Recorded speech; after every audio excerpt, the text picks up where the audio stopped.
अस्सलाम वालेकुम दोस्तों, वेलकम टू माय चैनल। दोस्तों, हर तरफ आपने शोर मचाया हुआ है कि side plated frock, side plated frock. तो आज मैंने सोचा कि आपके साथ इसकी जो ईज़ी सी टेक्निक है वो शेयर कर दूं। तो आइए फ्रेंड्स, आज की वीडियो के अंदर हम साइड प्लेटेड फ्रॉक बनाते हैं और वो भी बहुत ही आसान तरीके से। तो आइए, आपने वीडियो को पूरा देखना है और चैनल को सब्सक्राइब भी कर देना है। जी, तो दोस्तों इसको बनाने के लिए मैंने लिनन का कपड़ा लिया है जो कि काफ़ी ज़्यादा सॉफ्ट होता है और झिलमिल करता हुआ कपड़ा होता है। और आज इसका जो घेरा बनाने की टेक्निक मैं आपके साथ शेयर करने वाला हूँ वो बहुत ही ज़बरदस्त होगी और आपको बहुत ही मज़ा आएगा। इसकी जो लंबाई है वो मैंने 54 इंचेस रखी है, यानी कि 54 इंचेस रखी है, और इसकी जो चौड़ाई है वो मैंने 37 इंचेस रखी है। तो ये आप देख सकते हैं 54 इंचेस इसकी लंबाई है और इसकी जो चौड़ाई है वो 37 इंचेस है। अगर आप चाहें तो आप इसकी चौड़ाई ज़्यादा भी रख सकते हैं, जितनी ज़्यादा चौड़ाई रखेंगे उतनी ज़्यादा प्लेट्स डाल सकेंगे। अब हमने इसको इस तरह से फ़ोल्ड करना है, और फ़ोल्ड जो है वो हमने इस तरह से करना है कि बंद साइड जो है वो फ्रंट पे हो और ऊपर वाली साइड पे हो, ताकि हमारा कपड़ा ज़्यादा ज़ाया ना हो। अब हमने 5 इंच के ऊपर निशान लगा देना है शोल्डर का, और अब हमने 5.5 इंच के ऊपर या फिर 5 इंच के ऊपर जो है वो आर्म होल का निशान लगाना है। अगर बेबी हेल्दी हो तो 5.5 इंचेस, और अगर नॉर्मल बेबी हो तो 5 इंच के ऊपर निशान लगाया जा सकता है। चेस्ट हम 8 इंचेस रख रहे हैं, और अब हमने 10 इंच के ऊपर निशान लगाना है वेस्ट का। तो यहीं से हमने लाइन जो है वो ड्रॉ करनी है मुकम्मल कपड़े तक, जैसा कि आप वीडियो में देख सकते हैं। तो अब वेस्ट के हिसाब से हम यहाँ पर 10 इंच के ऊपर निशान लगा देंगे और मुकम्मल लाइन जो है वो हम ड्रॉ कर देंगे। अब हमने इसकी जो वेस्ट है वो 7.5 इंचेस रखनी है, और जो चेस्ट है वो 8 इंचेस है, तो हाफ इंच हम कम रखते हैं। अब बाजू की गोलाई का निशान लगाएंगे, और इसके बाद अब हम 3 इंच के ऊपर निशान लगाएंगे। तो यहाँ पर हमने प्लीट्स डालनी है। 2 इंच का निशान लगाएंगे नेक के लिए, इसकी विड्थ रखेंगे। 3 इंच जो है इसकी डेप्थ रखेंगे, और उसके बाद इसकी जो बैक नेक है उसका 2 इंच के ऊपर निशान लगाकर इस तरह से स्क्वायर बनाकर गोलाई में शेप दे देंगे। अब हमने फ्रेंड्स हाफ इंच जो है इसका इस तरह से स्लोप देना है, और स्लोप देने के बाद जो है फिर हमने इसकी कटिंग करनी है।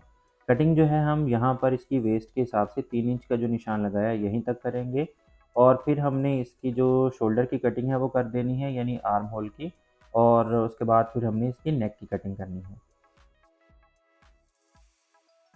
तो दोस्तों, नेक की जो कटिंग होती है, पहले हम बैक नेक कट करेंगे और उसके बाद फिर इनको अलग करके जो है इनकी कटिंग करेंगे। तो ये पीस जो है मैंने अलग कर लिया है। फ्रंट नेक इसकी कट करते हैं। और फ्रेंड्स, ये जो 7 पड़ा आप कपड़ा देख रहे हैं इसको हमने ज़ाया नहीं करना, इसको हमने यूज़ करना है।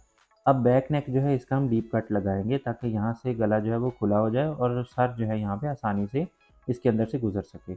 अब हमने इसकी स्टिचिंग जो है वो स्टार्ट करनी है। तो सबसे पहले यहाँ पर हम एक लाइन लगाएंगे, यानी कि सिलाई लगाएंगे दोनों तरफ से, और सिलाई लगाकर धागा जो है वो इस तरह से खींच लेंगे। तो अगर आप चाहें तो आप इसको यानी इसकी जो प्लेट्स हैं वो अपने हाथों से भी डाल सकते हैं, धागा लगाने की आपको ज़रूरत नहीं होगी।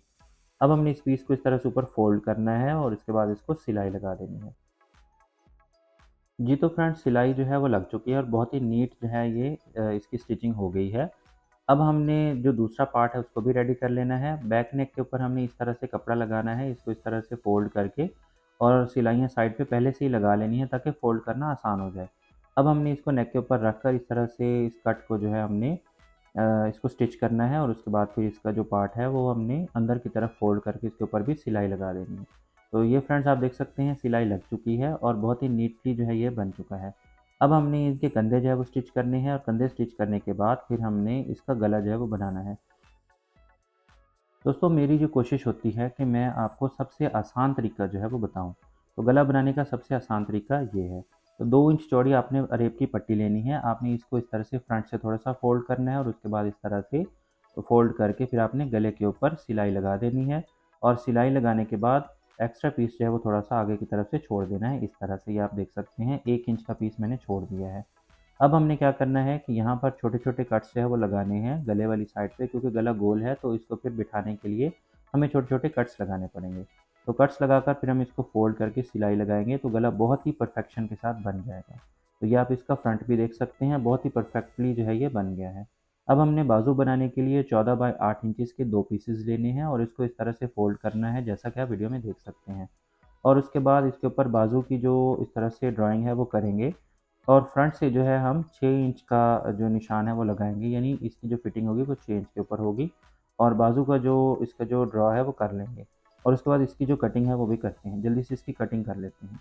तो ये फ्रेंड्स आप बाजू देख सकते हैं कट हो चुके हैं, और इनका जो ऊपर वाला जो सेंटर नॉच है वो भी मैंने लगा ली है। और कंधे के साथ इसको अटैच कर देते हैं।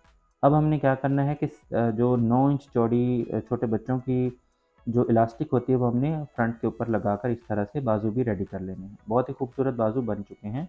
इसके बाद इसकी फिटिंग करते हैं, तो फिटिंग भी जल्दी से मैं कर लेता हूँ।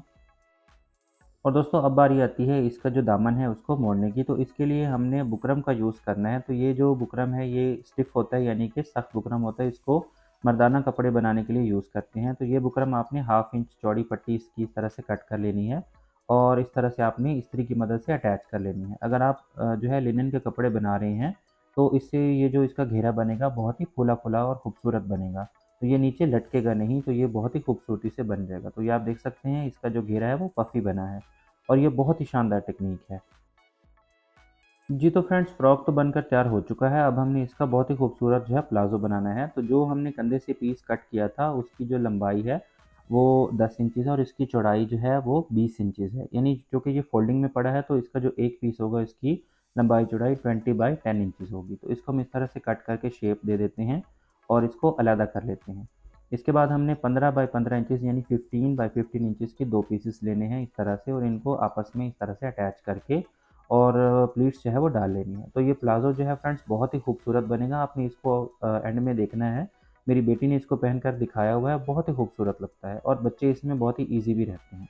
अब हम इन 2 पीसेस को इस तरह से एक-दूसरे के ऊपर रखेंगे और 12 इंच के हिसाब से निशान लगाएँगे। यहाँ पर भी और दूसरी साइड पे भी 12 इंच का निशान लगाएँगे और इसी के ऊपर सिलाई जो है वो लगा देंगे। जल्दी से सिलाई लगा लेते हैं।